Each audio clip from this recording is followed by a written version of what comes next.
सबसे पहले आप सभी को इस ग्राम सभा में उपस्थित होने के लिए हम सभी के तरफ से बहुत बहुत धन्यवाद। मेरा नाम उज्जवल कुमारी है। हम राजस्व एवं भूमि सुधार विभाग से हैं।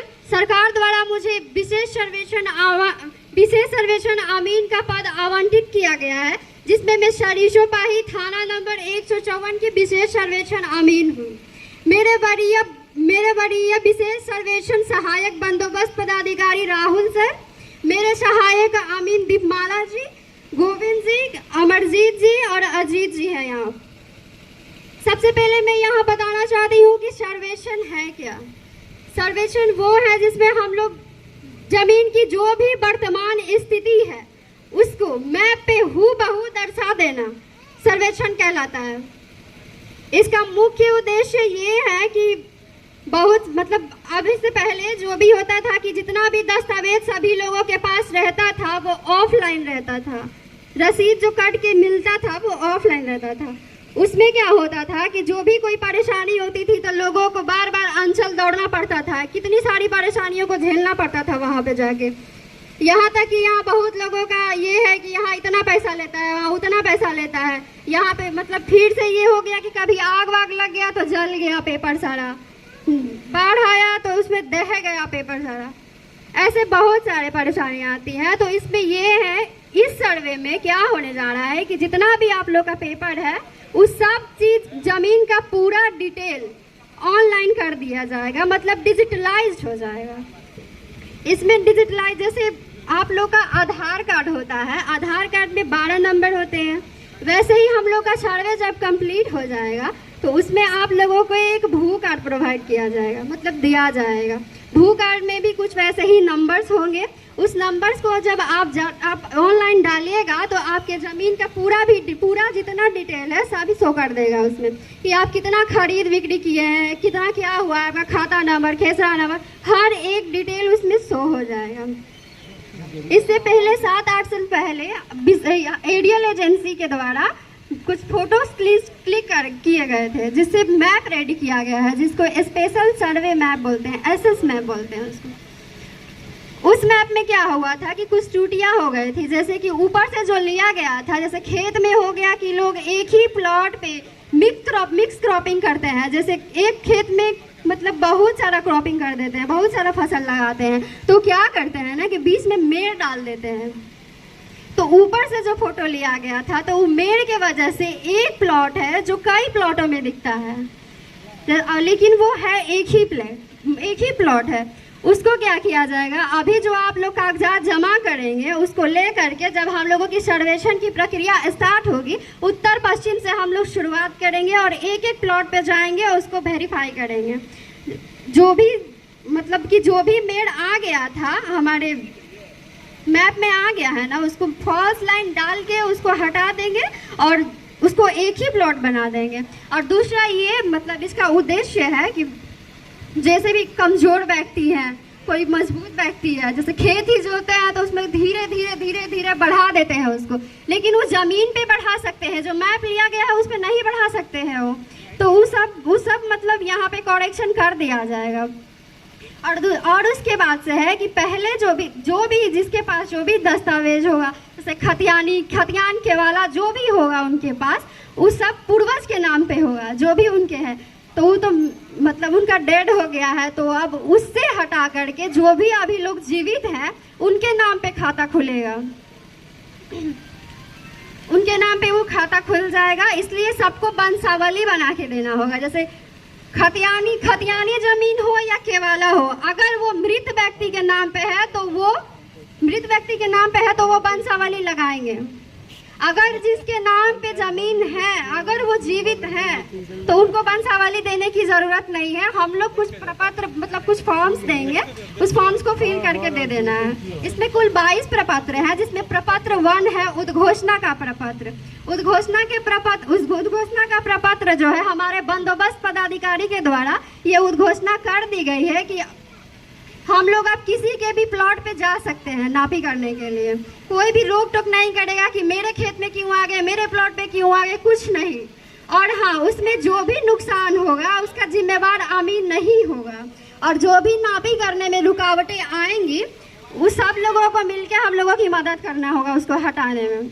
और प्रपत्र 2 जिसको बोलते हैं स्वघोषणा का प्रपत्र, स्वघोषणा का प्रपत्र जो है उसको सबको फिल करके आप लोग को देना है। और प्रपत्र 3 का 1 जो कि वंशावली का प्रपत्र है उसको भी फिल करके देना है। जिसका जो मतलब जो वंशावली लगाएगा वो भर के देगा उसको, और जिसके नाम पे भी जमीन है वो तो वंशावली लगाएगा नहीं, तो वो सिर्फ प्रपत्र 2 भर के देगा। उस प्रपत्र का फॉर्मेट मेरे पास है, हम बता देते हैं इसके बारे में। यही है स्वघोषणा का प्रपत्र, प्रपत्र 2, जिसमें इसमें है सबसे पहले राजस्व ग्राम। कौन से राजस्व ग्राम में आप आते हैं वो डाल दीजिएगा, थाना नंबर डाल दीजिएगा, हल्का नंबर डाल दीजिएगा। उसके बाद पुलिस थाना डालिएगा, अंचल डालिएगा और जिला डालिएगा। उसके बाद से सबसे पहले है कि रैयत का नाम एवं पिता का नाम। सबसे पहले आपने जो भी रैयत फॉर्म भर रहे हैं वो अपना नाम देंगे और अपने पिताजी का नाम देंगे। उसके बाद है स्थायी पता, स्थायी पता जो भी उनका हो वो डाल देंगे। इसमें क्या करना है ना कि बहुत लोग हैं कि सरिसोपाही में मतलब उनका ज़मीन है, वो रहते होंगे ईसापुर में, लेकिन वो अपना स्थायी पता ही देंगे, ईसापुर का देंगे वो, ठीक है। उसके बाद है खाता। आपका जो भी रसीद होगा तो खाता तो उसमें खाता नंबर दिया होगा, वो खाता नंबर इसमें डाल देना है। उसके बाद खेसरा नंबर डालना है। उसके बाद रकबा एकड़ या डिसिमिल में डाल देना है। उसके बाद से चौहद्दी, चौहद्दी में जो अभी का प्रेजेंट का चौहद्दी है, जैसे पुराना खतियान होगा तो उस समय भी उसका चौहद्दी होगा, लेकिन वो चौहद्दी नहीं डालना है, अभी जो चौहद्दी है वो डालना है इसमें। उसके बाद से है किस्म जमीन, आपका जमीन कौन से किस्म का है, भीट है, धनहर है, जो भी है उसमें डाल देना है। उसके बाद है लगान, अगर लगान भरते होंगे तो लगान इसमें डाल देना है। उसके बाद से जमाबंदी संख्या, जमाबंदी पे ऊपर दिया रहता है जमाबंदी संख्या, वो डाल देना है। उसके बाद भूमि पर दावा का आधार, मतलब आप किस आधार पे दावा कर रहे हैं कि ये मेरा जमीन है। जैसे आप लोग का खतियानी जमीन होगा तो इसमें खतियानी डाल देना है। अगर केवाला लिए हैं, आपका केवाला जमीन है तो इसमें केवाला डालेंगे। जो भी बास्केट पर्चा है, जो भी है सब डाल देना है इसमें, मतलब जो भी हो वही डालना है। उसके बाद से है अभियुक्ति। अभियुक्ति में ये है कि जो भी मान लीजिए कि किसी के खेत पे मतलब किसी के भी प्लॉट पे केस चल रहा हो तो इसमें डाल देंगे टाइटल नंबर, ये सब डाल देंगे कि इस पे केस वेस चल रहा है। उन लोगों का सर्वेक्षण किया जाएगा, लेकिन जब न्याय आ जाएगा कोर्ट से तब उस जमीन का सर्वेक्षण होगा। उसके बाद है वंशावली का प्रपत्र 3 का 1, ठीक है। पहले वंशावली बनवा लेना है और इसको अपने अंश का भर के दे देना है इसको। इसके साथ जो भी मतलब इस फॉर्म में भरे हुए हैं खतियान की खतियानी जमीन, मतलब जितना केवाला है, रसीद है, सब इसमें लगा के तब दे देना है इसको। इसका ऑफिस है पंचायत सरकार भवन सकरी पूर्वी बलिया में, वहाँ जमा, इसको 3 प्रकार से जमा कर सकते हैं। एक तो वहाँ पे जमा कर सकते हैं, और दूसरा कि अगर आप ऑनलाइन करना चाहते हैं तो ऑनलाइन भी कर सकते हैं। और तीसरा ये है कि अगर कभी आपके अमीन आपके मौजे में आते हैं तो उनको भी दिया जा सकता है, उसको भी आप दे सकते हैं। धन्यवाद। इससे आगे की जानकारी आपको हमारे बंदोबस्त पदाधिकारी देंगे। जैसा कि मैडम बता ही दी है कि सर्वे का मतलब क्या होता है। सर्वे 2 तरह पहले आपको हो चुका होगा। एक तो 1890 ईस्वी 1901 ईस्वी में हुआ था, उसको कैडेस्ट्रल सर्वे के नाम से जाना जाता है। उस सर्वे में क्या होता था कि पहले सब अंग्रेज़ों के समय में हुआ था ये, तो उसमें क्या एक बड़ा सा प्लॉट रहता होगा, उसको क्या करते होंगे कि चेन टेप और गुना गुनिया से टेप से प्लेन टेबल के सहारे से उसको नाप दिए होते हैं। आज की स्थिति में उस ज़मीन का क्या हो गया होगा, पहले बहुत बड़ा प्लॉट था, अब आज की स्थिति में क्या हो गया होगा कि बहुत सारा उसमें मेड़ लग गया होगा, बंटवारा बहुत छोटा छोटा प्लॉट हो गया होगा। अब जिनके नाम पर सीएस खतियान होगा वो आज की स्थिति में जीवित नहीं होंगे, क्या है कि उनका दादा परदादा 1-2 पीढ़ी 3 पीढ़ी ऊपर के होंगे, तो आज की स्थिति में वो जिंदा नहीं होंगे। तो इस केस में हम लोग ये स्पेशल सर्वे में हम लोग क्या कर रहे हैं, जो पुराना खतियान है सीएस का, जो आज की स्थिति में नहीं है, उनके वंशज होंगे आज की स्थिति में, तो जो जिंदा हैं उनके नाम पर हम लोग नया खतियान खोलने का काम करेंगे इस सर्वे में। ये सर्वे बेसिकली 2 तरह से हो रहा है। एक ऐसा हुआ है कि हवाई सर्वेक्षण के मदद से हम लोग के पास टोटल मैप, हम लोग के पास नक्शा तैयार है। 7 साल पहले हवाई सर्वेक्षण एजेंसियों द्वारा बिहार के सभी डिस्ट्रिक्ट में पूरा हवाई सर्वेक्षण से एक नक्शा तैयार होकर चला आया है, वो हम लोग के पास उपलब्ध है। अब वो नक्शा से हम लोग क्या करेंगे, आपके अमीन साहब यहाँ पर जाएंगे, स्थल पर जाएंगे, वहाँ पर किश्तवारी का काम करेंगे, खानापुरी का काम करेंगे। तो ऊपर जाके आपको एक एक रैयत को अपना प्रेजेंट रहिएगा वहाँ पर ज़मीनी स्तर पर जाएंगे और वो एक नापी करके पूरा नक्शा में अगर कुछ चेंजेज होना होगा तो उस नक्शा में भी हम लोग अपडेट करने का काम करेंगे। तो इस सर्वे में विशेषता ये है कि हम लोग खतियान तो अपडेट होता ही था, इससे पहले आरएस होता था 1972 में, तो खतियान सिर्फ अपडेट होता था।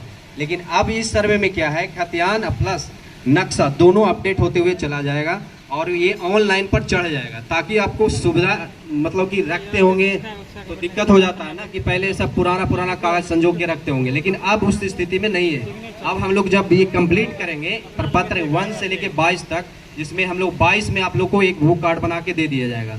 तो भू कार्ड जो रहेगा उसमें यूनिक नंबर लिखा रहेगा, तो उससे क्या करेंगे आप लोग, वो ऑनलाइन पर देखेंगे तो आपका पूरा ट्रांजैक्शन दिखा देगा कि मेरा ज़मीन का खाता नंबर क्या है, खेसरा क्या है, रकबा क्या है, कितना बार हम ज़मीन को बेचे हैं, वो टोटल बेचे हैं उसमें से घट जाता है, तो टोटल डाटा उसमें कलेक्ट रहेगा। तो आप लोग को संजोगने की ज़रूरत नहीं है उस चीज़ को।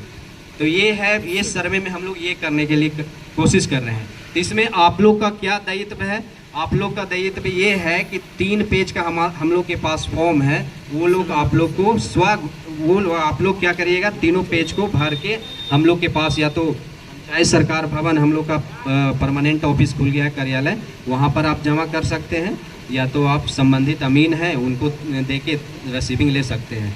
तो उसको भरना क्या है वैसे बता दिए हैं। जैसे ज़मीन कैसे प्राप्त होता है किसी को एक बार बता देते हैं। जैसे किसी को वंशज से प्राप्त होता है वो तो उसको बोलते हैं किसी को पूर्वज से प्राप्त होता है तो उसको बोलते हैं खतियानी ज़मीन। किसी को प्राप्त होता है भूदान से प्राप्त होता है ज़मीन, तो वो अपना वो दस्तावेज लगाएंगे। किसी को केवाला क्रय विक्रय करके ज़मीन लेते हैं तो वो लगा सकते हैं। अब किसी को गिफ्ट के द्वारा दिया जाता है, उसमें भी मान लीजिए कोर्ट न्यायालय द्वारा भी दिया जाता है ज़मीन, डिग्री करके भी दिया जाता है, उसका भी उनके पास कागज होगा तो वो दे सकते हैं। तो मोटा मोटी यही है कि ज़मीन का दस्तावेज प्लस उसका करेंट का रसीद जो कटाता होगा वो हमारे पास एक कॉपी में, एक छायापति कॉपी में आप लोग हमारे पास आइएगा और 3 पेज का फॉर्म भर के हम लोग के पास जमा करिएगा। ये पूरा प्रोसेस है जो आप लोग कीजिएगा। उसके बाद हम लोग का काम बचता है। आप लोग 1 महीना का टाइम रहेगा ये पूरा प्रोसेस होने में। जैसे आप लोग फॉर्म का जमा करने का शेड्यूल है 1 मंथ, आपसे समझ लीजिए 1 मंथ में आप कभी भी आके वहाँ पर जमा कर सकते हैं।